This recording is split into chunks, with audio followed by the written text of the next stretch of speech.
May I? Yes, please. Very much honored to speak before you. My name is Nishikawa again. Currently, in Japan, a lot of things like the biotech or the AI, semiconductor, these things are very hot. But the reason why it is hot from anxiety, you pointed out, especially the localized anxiety. We are very keen. We means that not only the Japanese government, the Japanese politics, like the Diet, parliament, as well as medias or the industries or the academia are very much interested in the biotech, computing, and clean tech because of what I think national security. My bureau is currently called Trade and Economic Security Bureau. We are using the name of the economic security as the name of our bureau. This bureau has just established 3 months ago, this July. But it takes 5 years to create this kind of bureaus. Again, starting from the COVID-19 or before the COVID-19. Because of a lot of anxieties first, we unfortunately observe in Japan, in Asia, in the world. Like the COVID-19, of course, provided us a lot of evidence how fragile our supply chain, our innovation chain, everything. Because of the lack of the mask, lack of the ventilators, a lot of people died. At that time, I was a director for healthcare industries. So I have a lot of the experience how to gather the masks and the ventilators all over the world, how to rush into the new production of 10,000 ventilators, in 1 year. It is a very, timely, frustrated situations. But not only I, but also many Japanese people thinks we have to do something to prepare the future because of the lack of the resilience of the supply chain. Then so-called U.S.-China rivalry happens. The semiconductor war, first from the Trump administration and followed by the Biden administrations, the U.S. trying to control the Chinese AI technologies by strengthening the export control to China. In order to control their cutting-edge digital technologies and the far-away telecommunication things and computing everything. And also the lot of industrial policy competition among the world. The Biden administrations, they use semiconductor. The first Biden, the press emergence was with semiconductor. It was 3 years ago, and he said this is really important for the national security. Of course, defense-related things like the fighter jet or the missiles, nuclear missiles, of course, very important. However, in addition to that, computing, clean tech, biotech, these 3 technologies are very essential for current national security. Jake Sullivan, or the von Leyen, every leaders, every national security related people is saying this kind of thing.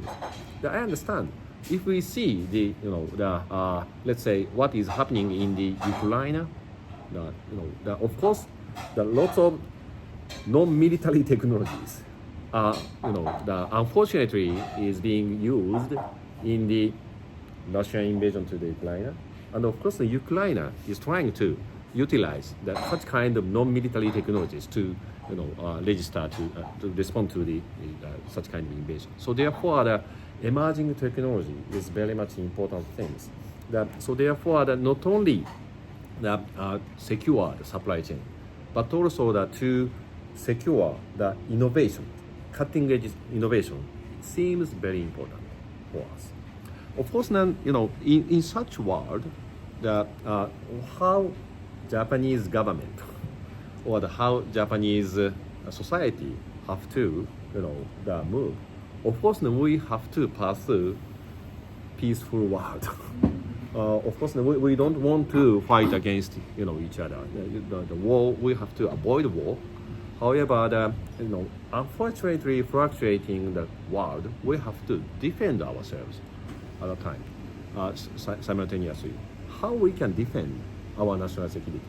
Of course, not only to spend money to the military things, but also to strengthen our industrial basis, technological basis is, realistically very key. Because of by improving economic power, we have to secure our society, our integrity, national security. So therefore, the Japanese government and Japanese industry, Japanese media is these days are very much focusing on the economic security. In 2022, the Japanese government revised our national security strategies first in last 9 years, and at that time we clearly include not only the military, diplomacy, and intelligence, but also the economy and technology is the 5 pillars of national security. And we are now implementing that. So therefore, the anxiety provide lots of new, necessity and resources to do some things. But second thing is how we could realize and how we are trying to realize that. The professor pointed out the law create new things.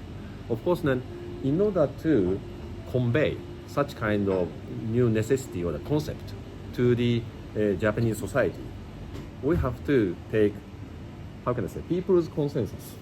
Oh, this is important. People understand that, how we can, provide information, necessities, and to get consensus from every Japanese people. We need law. We need diet discussion, parliamentary discussions, and to create the new bill to represent important norm or the important concept.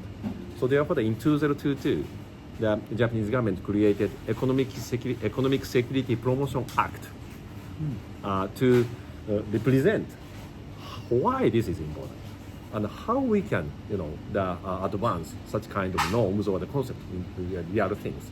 Actually, by creating such kind of law, the more industries or more medias or more local people can more easily understand what is economic security and how we should do that. This is second one. So therefore, the law is a very important second one. But how we can implement economic security? This is the most important things. Not only the government or the politicians or the diet or the parliament can implement economic security, because then in order to implement economic security, we have to first detect what is the most prioritized anxiety or the risks of the threat, and how we can, how we can defend our important asset from such kind of risks or the threat. And we have to concentrate our limited resources into that. These kind of the planning, for example, how to gather the information, which is then very important technologies or the industrial basis, and how we can defend. The government cannot own every industrial basis or technological basis. Actually, the non-governmental entities like universities or the industries or the media or investors, these people owns industrial basis or technological basis.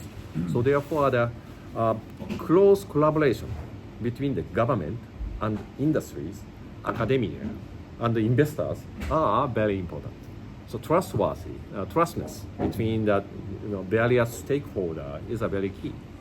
In that sense, what Japanese government is now doing is now how to create joint action between the government and the non-governmental institutions together. You pointed at Professor Hashimoto. Professor Hashimoto is the head of the JST, Japan Science Technology Foundation. He is very much supporter for us to create such kind of academic, the joint action with them between the government and academia. And also the many Japanese industry like NTTs or the various Mitsubishi Juko, the Mitsubishi Heavy Industries, or the Denso, how can I say, the automotive companies, industries. Lots of industries head CEOs or the chairmans are coming to the my ministries, and also there are a lot of national security secretariat, Ministry of Foreign Affairs, Ministry of the Finance. Everyone is gathering to create joint action plan. How to do the joint action together with the industry and academia and government. Finally, maybe I had better stop here. In order to strengthen this kind of economic security policy and implementation, we need intelligence. Especially the intelligence network. Especially when we think about what is the risk and threat, what is the important technologies, and how we should address, we need lots of information all over the world. We need a lot of information from the historians, from the engineers, from the industrial supply chain managers or the investors, that in the trusted manner.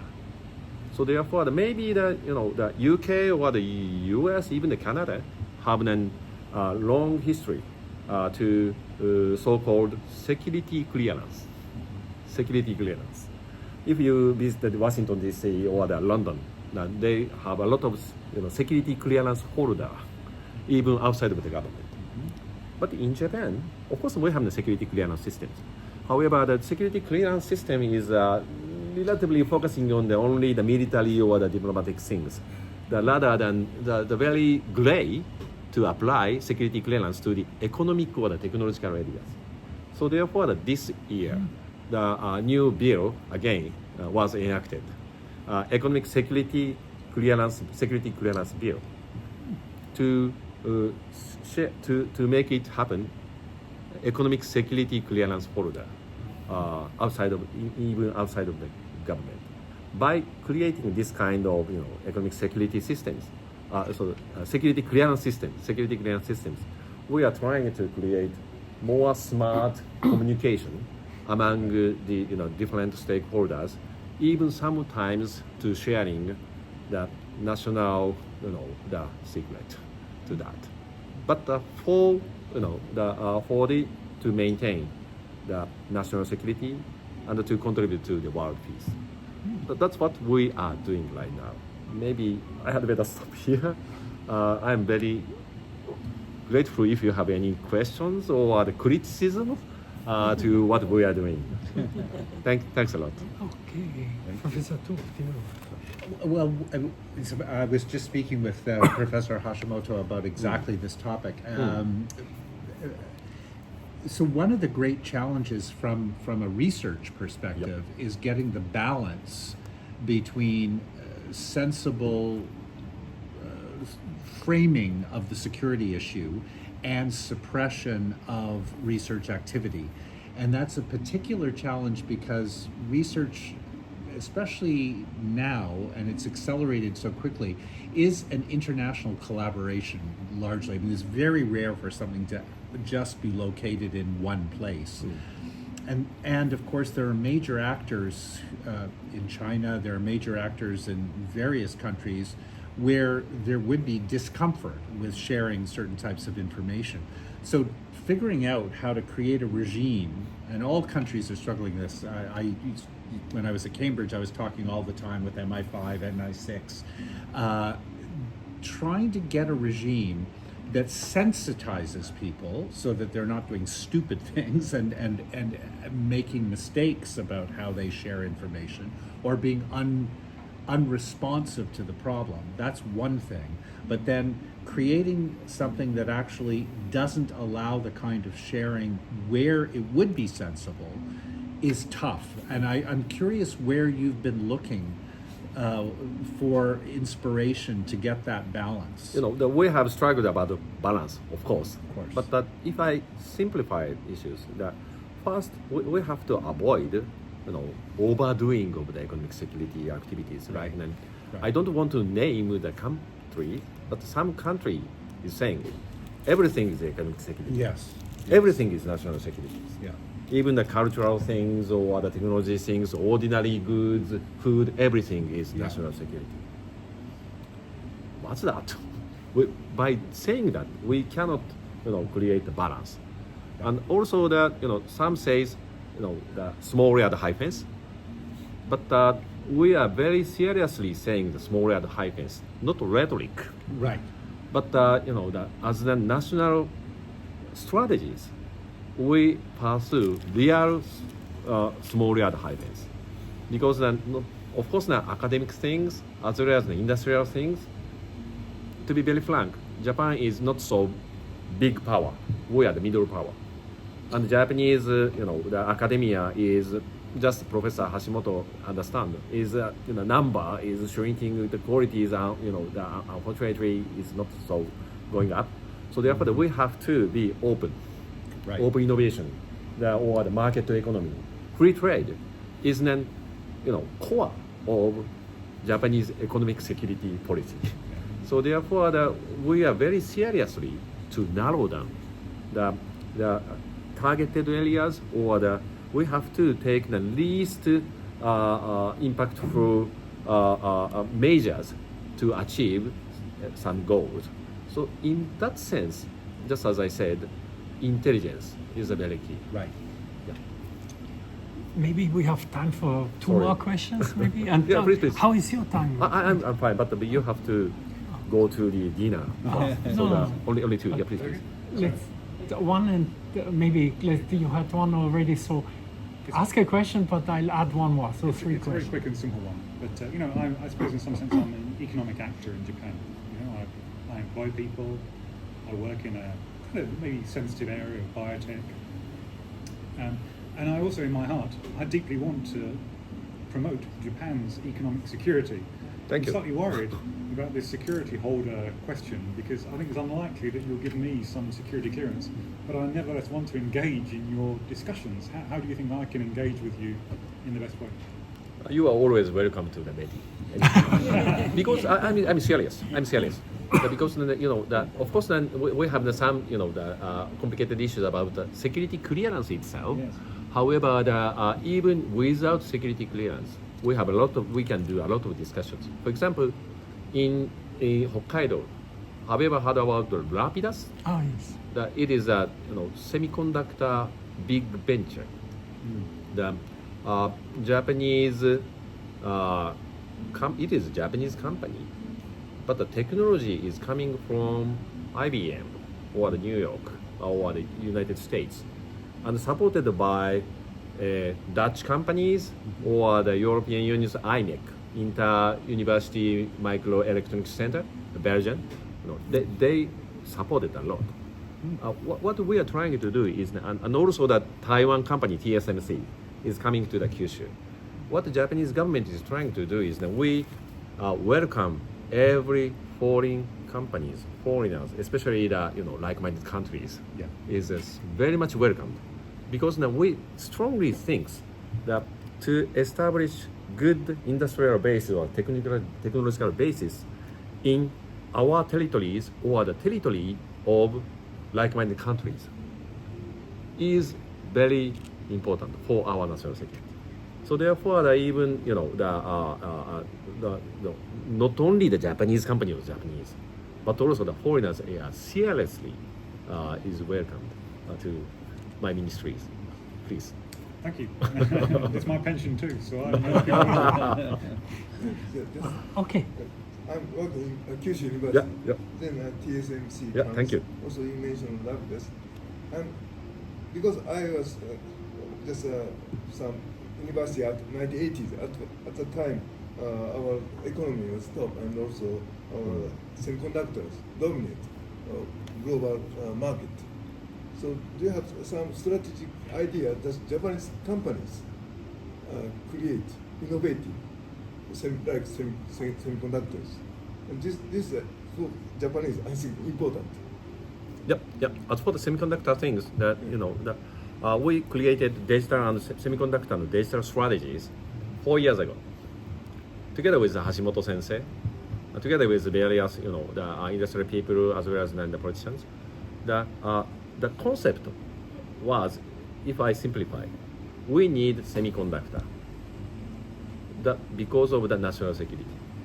We don't want to do traditional industrial policy with the name of the national security. We are seriously do the national security. So therefore, if I simplify that in past Japanese typical industrial policy is then to strengthen the Japanese companies, to dominate world market, to earn foreign currency, to buy food or the energy. That's a traditional industrial policy. But as for the semiconductor things, TSMC is not Japanese companies, it's Taiwan companies. We need semiconductors. If you can provide semiconductor or the related innovation or technologies, everyone is seriously welcome. So therefore we injected 1 trillion Japanese yen, roughly, let's say, currently, how can I say, 77 billion US dollars, something, into Taiwan companies. But by doing that, we think we can revitalize Japanese semiconductor ecosystem together with the help of foreign companies or foreign global friends. And I think it is good for Japan as well as good for the like-minded countries and territories. But for our economy grow, I think the German companies themselves must be stronger Sure. with the help of Sure. TSMC or Sure. Dutch company. Yeah. This is open information, but the TSMC friend kindly told me that TSMC shares more than 800 customers all over the world. Even these companies or these companies or every IT-related companies, NVIDIA's, everything is their client. Actually, they are helping digital transformation of every industries. So that by inviting the TSMC, not only the semiconductor, but also the ordinary industries can change. Healthcare industries can change their business by digital transformation. This brings me back to when we first met. Yep.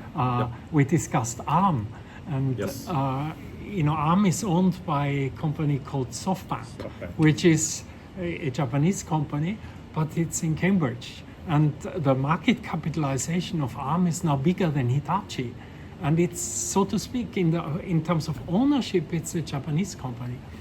But I forgot if I told you. But it's a UK company. It's a UK company. That's good things.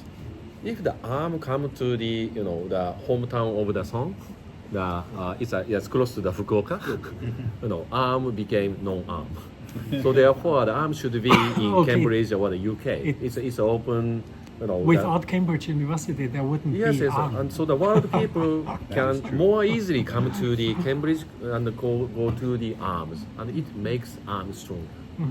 We would like to do the same things in Japan.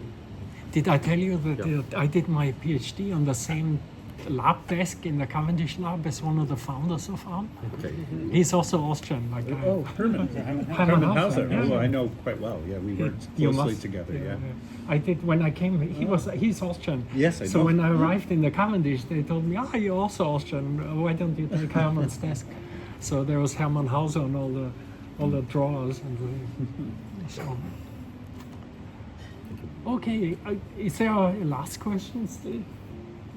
Any more questions? No. Well, thank you so Thank you. much. Thank you. Thank you. Bye. Thank you.